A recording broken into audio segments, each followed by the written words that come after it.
Market में मिलने वाला कोई भी बिस्किट खा लीजिए, लेकिन बेकरी के बिस्किट का टेस्ट ही अलग होता है। जब हम किसी को कुछ गिफ्ट देने की सोचते हैं तो कई बार बेकरी शॉप से ही कुछ स्पेशल पैक करवा लेते हैं। आपकी सभी जरूरतें किसी न किसी बेकरी से ही पूरी होती हैं। तो आज के इस वीडियो में हम आपको बताने वाले हैं कि आप अपनी खुद की बेकरी शॉप कैसे खोल सकते हैं। लेकिन उससे पहले अगर आपने अपने चैनल करियर देखो को सब्सक्राइब नहीं करा है तो कर लीजिए। बेकरी प्रोडक्ट्स की इंडिया और विदेशों में इतनी डिमांड है कि इसे इंडस्ट्री के तौर पर माना जाता है। साल 2020 में इंडियन बेकरी इंडस्ट्री का एनुअल टर्नओवर 7.5 बिलियन डॉलर से भी ज्यादा था। इंडियन फूड प्रोसेसिंग सेगमेंट में बेकरी इंडस्ट्री सबसे बड़ी है, जिसमें सबसे ज्यादा डिमांड बिस्किट और कुकीज की रहती है। बेकरी शॉप कैसे शुरू करें? बेकरी शॉप शुरू करने के लिए आपको इन स्टेप को फॉलो करना होगा। स्टेप 1, फूड लाइसेंस लें। फूड लाइसेंस यानी फसाई लाइसेंस लेना सबसे ज्यादा जरूरी है। फसाई लाइसेंस यानी food safety and standard of authority India से फूड लाइसेंस लेना, क्योंकि बेकरी के आइटम्स फूड आइटम्स हैं, इसलिए बिना फसाई लाइसेंस के आप ये बिजनेस नहीं कर सकते हैं। फसाई की वेबसाइट www.fascos.fasai.gov.in पर जाकर आपको लाइसेंस के लिए अप्लाई करना होगा। स्टेप 2, हेल्थ लाइसेंस लें। फूड बिजनेस करने के लिए आपको हेल्थ लाइसेंस भी लेना पड़ता है, क्योंकि खाने की चीजें हमारी हेल्थ से जुड़ी हुई हैं और इसलिए आपको हेल्थ डिपार्टमेंट के म्युनिसिपल हेल्थ इंस्पेक्टर से हेल्थ लाइसेंस को इशू करवाना होता है। स्टेप 3, फायर लाइसेंस लें। आपको अपनी शॉप और फैक्ट्री में आग बुझाने का इंतजाम भी रखना पड़ेगा और शॉप के साथ फैक्ट्री में भी फायर एक्सटिंग्विशर रखने पड़ेंगे ताकि आग पर काबू पाया जा सके। अपनी बेकरी शुरू करने से पहले आपको फायर डिपार्टमेंट से fire safety NOC non objection certificate भी लेना पड़ता है। Step 4, trademark registration. अगर आप चाहते हैं कि आगे चलकर आपका नाम आपकी पहचान बने तो पहले से ही आप अपने बिजनेस का ट्रेडमार्क रजिस्टर करवा लें, जिसमें आपकी कंपनी का नाम और लोगो शामिल होगा। नाम ऐसा हो जो किसी मौजूदा ब्रांड और बिजनेस से ना मिलता हो। ट्रेडमार्क रजिस्टर रहेगा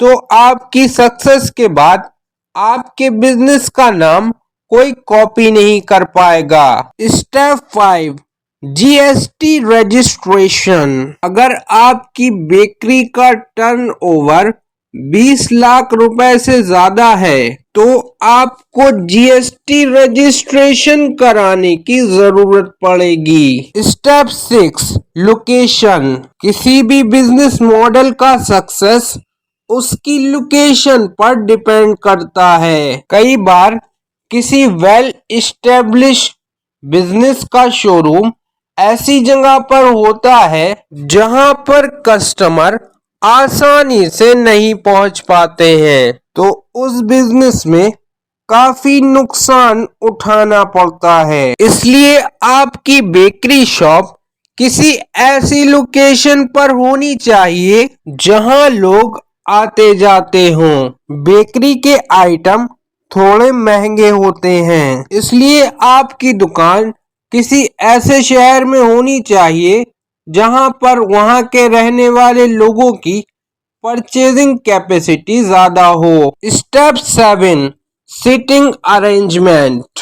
अगर आपकी शॉप में लोगों के लिए बैठकर खाने की जगह है जो प्रोडक्ट रेंज को कई गुना बढ़ा देती है, तो आपको डिसाइड करना होगा कि आप किस रेंज पर फोकस करेंगे। बस इतना ध्यान रखिए कि आप जो भी सर्व कर रहे हो वो प्रोडक्ट बेस्ट हो। Step 10, staff.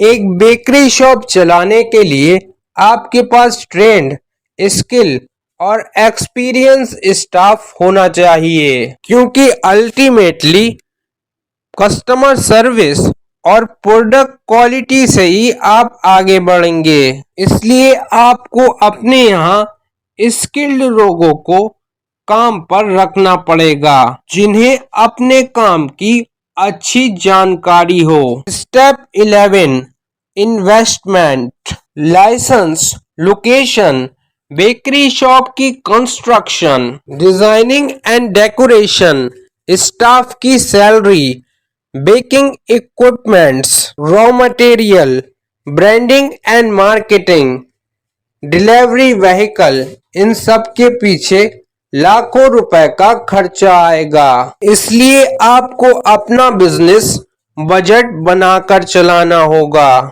और अगर आपके पास पैसों की कमी है तो आप बैंक से लोन के लिए भी अप्लाई कर सकते हैं। Step 12, home delivery. अगर आप चाहें तो अपने एरिया के 2 से 3 किलोमीटर की रेंज में फ्री होम डिलीवरी का ऑप्शन भी दे सकते हैं। इसके लिए आप अपने हिसाब से मिनिमम ऑर्डर कितने का होगा वो डिसाइड करके फ्री होम डिलीवरी दे सकते हैं। Step 13, social media marketing. आप अपने बेकरी बिजनेस को बढ़ाने के लिए ट्रेडिशनल एडवर्टाइजमेंट के साथ साथ सोशल मीडिया मार्केटिंग पर भी फोकस करें तो बहुत अच्छा रिस्पॉन्स मिलेगा, क्योंकि अक्सर लोग अपने आसपास की चीजें सोशल मीडिया पर ढूंढते हैं। इसके साथ ही आपके पास जो भी प्रोडक्ट्स हैं,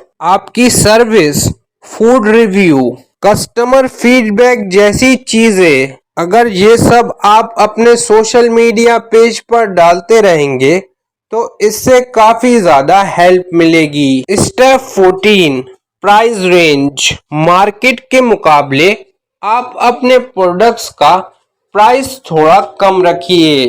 जब धीरे धीरे आपका कस्टमर बेस बढ़ता जाएगा और कोई भी चीज जब हम अच्छा खरीदते और खाते हैं तो उसे दूसरों को भी रिकमेंड करते हैं। तो इस तरह से आपका हर हैप्पी कस्टमर आपकी बातों को दूसरों तक पहुंचाएगा। स्टेप 15, बेकरी का कोर्स करें। अगर आप बेकरी के बिजनेस में आना चाहते हैं तो आप बेकरी एंड कन्फेक्शनरी का कोर्स कर लीजिए और हो सके तो पढ़ाई और ट्रेनिंग के बाद 4 से 6 महीने किसी बेकरी में काम कर लीजिए, जिससे आपको पूरा सिस्टम समझ में आ जाएगा कि बेकरी में क्या क्या होता है और इस बिजनेस को कैसे चलाया जाता है, क्योंकि प्रैक्टिकल नॉलेज आपको हमेशा आगे रखेगी और आप एक बिजनेसमैन की तरह सोच पाएंगे। Step 16, job opportunity. पढ़ाई के बाद आप baker, chef, food expert, food decorator की पोस्ट पर जॉब के लिए अप्लाई कर सकते हैं। अपनी नॉलेज और क्वालिफिकेशन के हिसाब से आप किसी भी बड़े कुकीज ब्रांड और रेस्टोरेंट में, food processing company, 5 star hotel में जॉब के लिए अप्लाई कर सकते हैं। इन सभी प्रोफाइल में सैलरी पैकेज काफी अच्छा मिलता है। तो दोस्तों, आपको ये वीडियो कैसी लगी हमें कमेंट करके जरूर बताएं। हम मिलेंगे आपसे अगली वीडियो में।